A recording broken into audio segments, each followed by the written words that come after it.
Welcome to Kishanth kitchen. இன்றைக்கி நம்ம கிச்சனில் ரொம்ப சிம்பிளான ஒரு டிஷ் தான் பார்க்க போகிறோம். அதாவது ரவா உப்புமா. இது செய்ய தெரியாதவங்களும் இருப்பாங்க, அதனால தான் செஞ்சு காமிக்கிறேன். ஒரு 2 ஸ்பூன் ஆயில் சேர்த்துக்கணும். ஆயில் நல்லா சூடானதும் கொஞ்சமாக கடுகு, கொஞ்சம் கடலைப்பருப்பு, உளுத்தம்பருப்பு, அது கூட கொஞ்சம் வேர்க்கடலை சேர்த்துக்கலாம். வேர்க்கடலை சேர்த்துட்டு 4-5 முந்திரி சேர்த்துக்கலாம். இது ஆப்ஷனல் தான். நல்லா ஒரு வாட்டி கலந்து விட்டுப்போம்.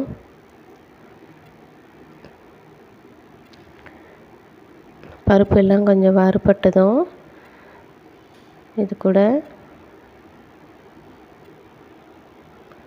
நல்லா வறுப்படுற அளவுக்கு கலந்து விட்டுப்போம். ஃப்ளேம் வந்து ரொம்ப ஸ்லோவில் வச்சுக்கோங்க, ஏன்னா பருப்பெல்லாம் சீக்கிரம் கருகி போயிடும்.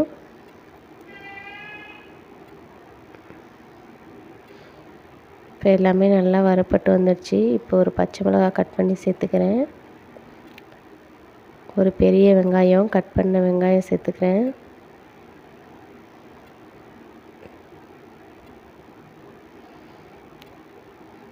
சேர்த்துட்டு நல்லா கலந்துக்கலாம்.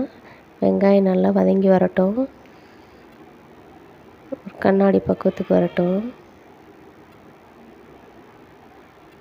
பாருங்கள், இந்த ஸ்டேஜ் போதும். இப்போ ஒரு தக்காளியை நாளாக கட் பண்ணி போட்டிருக்கேன். தக்காளி ரொம்ப நைஸாக கட் பண்ண வேணாம், கொஞ்சம் பெருசாக இருந்தாலே போதும். தக்காளி ரொம்ப நேரம் வதக்கவும் கூடாது, லைட்டாக ஒரு கிளறி விட்டுக்க வேண்டியதான். இப்போ 1 கப் ரவைக்கு 2 கப் தண்ணி சேர்த்துருக்கேன். நம்ம எந்த கப்பால் ரவை எடுக்க போகிறோமோ அதே கப்பால் 2 கப் தண்ணி சேர்க்கணும். தண்ணி சேர்த்துட்டு கொஞ்சம் உப்பு சேர்த்துக்கலாம். லைட்டாக கொதிக்கட்டும்.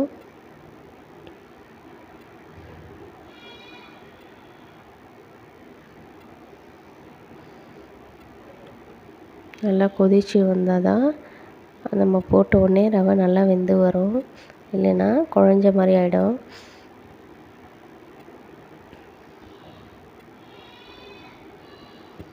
நல்லா கொதித்து வந்துட்டுருக்கு.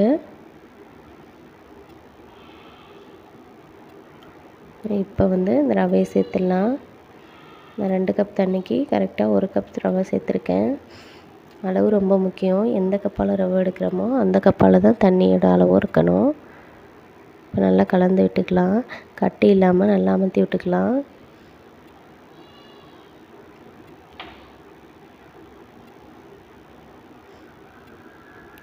கட்டி இல்லாமல் நல்லா வந்துடுச்சு. தண்ணியே நல்லா உறிஞ்சிடுச்சு.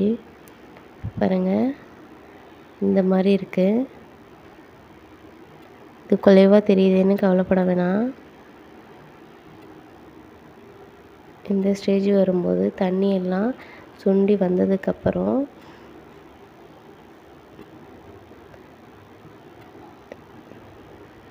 இப்போ ஒரு மூடி போட்டு மூடி வச்சிடலாம். மூடி வச்சு ஒரு 2 நிமிஷம் மூடி இருக்கட்டும். எடுத்துட்டு இப்போ பாருங்கள், கலந்து பார்த்தா சூப்பராக பொல பொலன்னு கையில் ஒட்டாமல் சூப்பராக வந்திருக்கும்.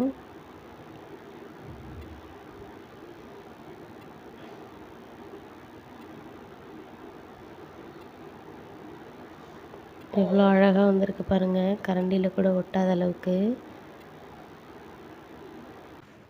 அவ்வளோதாங்க, ரொம்ப ரொம்ப ஈஸி. நீங்களும் வீட்டில் ட்ரை பண்ணி பாருங்கள். ட்ரை பண்ணி பார்த்துட்டு டேஸ்ட்டு எப்படி இருக்குன்னு கமெண்டில் சொல்லுங்கள். இந்த வீடியோ பிடிச்சிருந்தா லைக் பண்ணுங்கள், ஷேர் பண்ணுங்கள், மறந்துடாமல் சப்ஸ்கிரைப் பண்ணுங்கள். தேங்க்ஸ் ஃபார் வாட்சிங்.